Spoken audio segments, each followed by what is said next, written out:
Hey everybody, I wanted to make a quick video. This is the third time I tried to make this video. I can't even read my own handwriting half the time. I wanted to make a video. I wrote a poem to remember Charlie Kirk. I have my own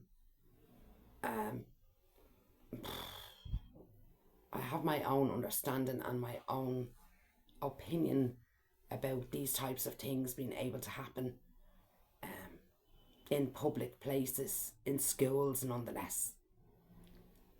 You know, in America, like, it's crazy to me that this can happen. You know, you've got one of the most advanced military in the world, and you've got like federal investigators and stuff like that, and yeah, at a public event something like this can actually happen. It's quite unbelievable. This man was just out here sharing his opinion. What I see, I didn't always agree with him. Now let me tell you, there's a couple of things that he said that I found quite triggering actually. I didn't always agree with him. But what I admired about him was that he said things that other people would be afraid to say, to provoke thoughts in people and to potentially, you know, provoke new ways of thinking. And while we can sometimes disagree on things, there is absolutely no place in society for people who think it's okay to murder somebody because they don't agree with them, or whatever the motive for this attack was. We don't know that was the motive yet. This man was like 31 years of age. He was really, really young. He had young children, a wife, a community, a church of people. He spoke openly about his love for God, for Jesus. And in these days, in these times, we have to assume and think as well and wonder, was he shot because of that? So I wrote a poem, and I'm angry about this.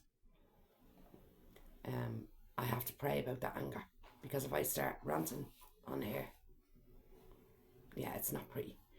So I've decided to pray about it and give the anger to God, because it does make me angry, because I would understand and have a similar way of speaking, if you like, right? I use poetry and stuff like that to use as a creative expression of my opinions. But I do have opinions about a lot of things, and to think that if I was to go to an event and maybe read a poem or something, I was get shocked. Can you imagine, like, that can happen? It's pretty wild, and it's destructive to our society, and it's unacceptable. I watch a lot of the news, and I see a lot of shootings over in these schools in the USA and stuff like that, and I do be sitting here thinking, how did they not lock this place down? Like, we're clearly in some kind of warfare, like, and what do you sit back as a person in power and just go, oh, well, do you know what, we can't shut the whole country down because people are dying? Yeah, you can. Kids are dying. People are getting shot in church, getting shot in schools, getting stabbed in the streets, getting knocked down, you know. And what do? Let's just continue on as normal. That's insane to me. But anyway, I'm going to read the poem, and this is for you, Charlie. I know for a fact that there was no hesitation. God opened the gates for you, and I really do believe that. How can this happen in 2025, when speaking your mind can leave you unalived? When challenging norms is dangerous to do, to speak up about what you feel called to do. In crowded places with all eyes on you, you can be a marked target because of what you do. And it continues to happen over and over again, while the world mourns the heroes and asks themselves when. When will this stop, and who will be next? Like a course in plain sight, are we all hexed? Those who speak up in honour of change, so important changes can be made.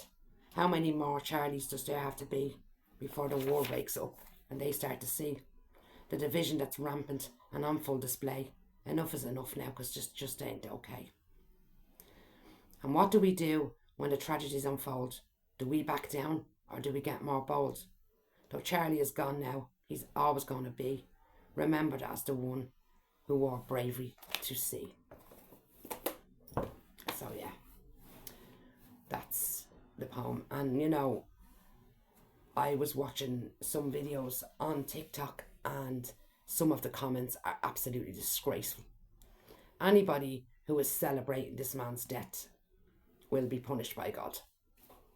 It's just that simple. You'll be punished by God. It's shocking to me that a difference of opinion or a difference of belief would allow any human being to think that's okay to murder somebody else. I am deeply sad and a little bit angry and a bit shocked. And you know, I watch this stuff and I don't understand how it doesn't affect people all over the world. I personally feel super disconnected from the world at this time. You know, it's a very, very difficult time to be alive. But look, it is what it is, and God has us here for some type of reason. But I definitely felt like I wanted to say something about this, and I felt I wanted to write something to honour this man's life, and I hope that I did that. I'll be praying for his family. I'll be praying for all the people who supported him, and I'll be praying that this doesn't happen to anyone again. So I'm going to leave it there.